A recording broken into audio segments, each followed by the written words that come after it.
Halo semuanya, selamat datang di channel Queen Alia Project. Hari ini kita akan membahas salah satu kerajaan besar di tanah Sunda yang penuh sejarah dan misteri, yaitu Kerajaan Pajajaran.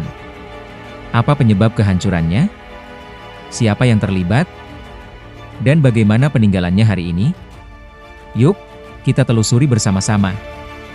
Kerajaan Pajajaran, atau dikenal juga sebagai Kerajaan Sunda, merupakan kerajaan Hindu yang berdiri di wilayah Jawa Barat pada abad ke-14. Ibu kotanya terletak di Pakuan Pajajaran, yang kini dikenal sebagai Kota Bogor. Pajajaran dikenal sebagai kerajaan yang makmur dan memiliki budaya tinggi di Nusantara. Raja paling terkenal dari Pajajaran adalah Prabu Siliwangi. Di bawah kepemimpinannya, kerajaan mengalami masa kejayaan. Ia dikenal bijaksana, disegani oleh rakyat, dan sukses menjaga kestabilan wilayah. Sosoknya begitu legendaris dan masih dikenang dalam cerita rakyat Sunda hingga kini. Namun, setelah wafatnya Prabu Siliwangi, Pajajaran mulai mengalami kemunduran. Konflik internal kerajaan, perebutan kekuasaan, serta lemahnya pengganti Prabu Siliwangi menjadi awal dari keretakan yang semakin dalam di tubuh kerajaan ini. Salah satu faktor penting penyebab runtuhnya Kerajaan Pajajaran adalah munculnya kekuatan-kekuatan Islam baru di Tatar Sunda. Kesultanan Banten dan Kesultanan Cirebon yang didirikan oleh keturunan Raja Sunda sendiri mulai memperluas pengaruhnya ke wilayah Pajajaran. Kesultanan Cirebon didirikan oleh Sunan Gunung Jati, cucu dari Prabu Siliwangi, yang telah memeluk Islam. Ia bersama pasukannya aktif menyebarkan agama Islam dan memperluas wilayah Cirebon, termasuk ke daerah-daerah yang sebelumnya merupakan bagian dari Pajajaran. Kesultanan Banten, di sisi lain, dipimpin oleh Maulana Hasanuddin, anak dari Sunan Gunung Jati. Banten berkembang pesat sebagai pelabuhan dagang dan mulai menyaingi hegemoni Pajajaran dalam perdagangan dan pengaruh politik di wilayah Barat Jawa. Ketika kedua kesultanan ini memperluas wilayah dan kekuasaan, Pajajaran menjadi semakin terdesak. Hubungan antara penguasa Hindu Pajajaran dan penguasa Muslim dari Cirebon dan Banten pun memburuk, memicu ketegangan dan akhirnya perang. Puncak dari perpecahan terjadi pada tahun 1579, ketika pasukan Banten menyerang ibu kota Pakuan Pajajaran. Serangan ini dipimpin oleh Maulana Yusuf, cucu dari Sunan Gunung Jati. Serangan tersebut sangat dahsyat dan menghancurkan pusat kekuasaan Pajajaran.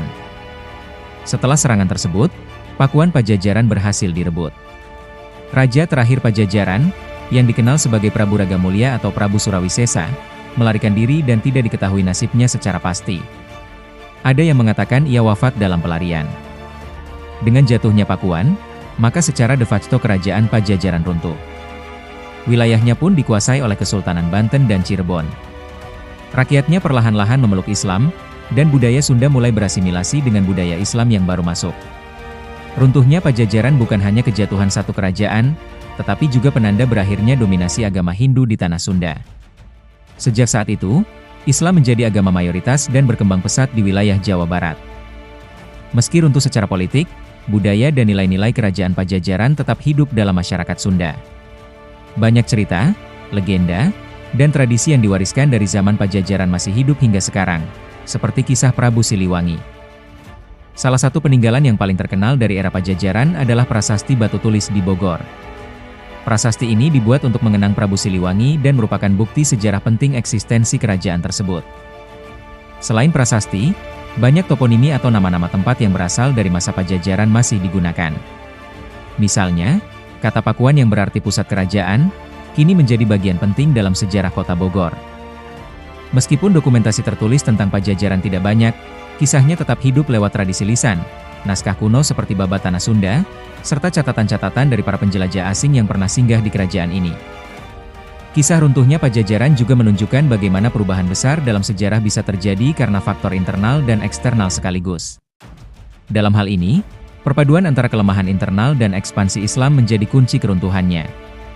Penting untuk dicatat bahwa proses Islamisasi di tanah Sunda tidak berlangsung secara brutal, melainkan banyak dilakukan lewat pendekatan budaya dan perdagangan.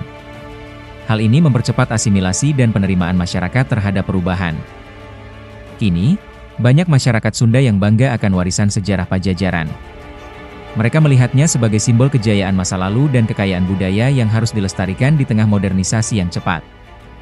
Pelestarian situs-situs sejarah, pengajaran budaya Sunda, dan peninggalan sastra menjadi bagian dari upaya menjaga warisan Pajajaran agar tak hilang di telan zaman. Banyak seniman dan budayawan terus mengangkat nilai-nilai dari masa itu. Itulah kisah runtuhnya Kerajaan Pajajaran, dari masa kejayaan hingga kejatuhannya. Sebuah kisah tentang kekuasaan, perubahan, dan warisan budaya yang tak lekang oleh waktu. Jangan lupa like, komen, dan subscribe untuk konten sejarah Nusantara lainnya.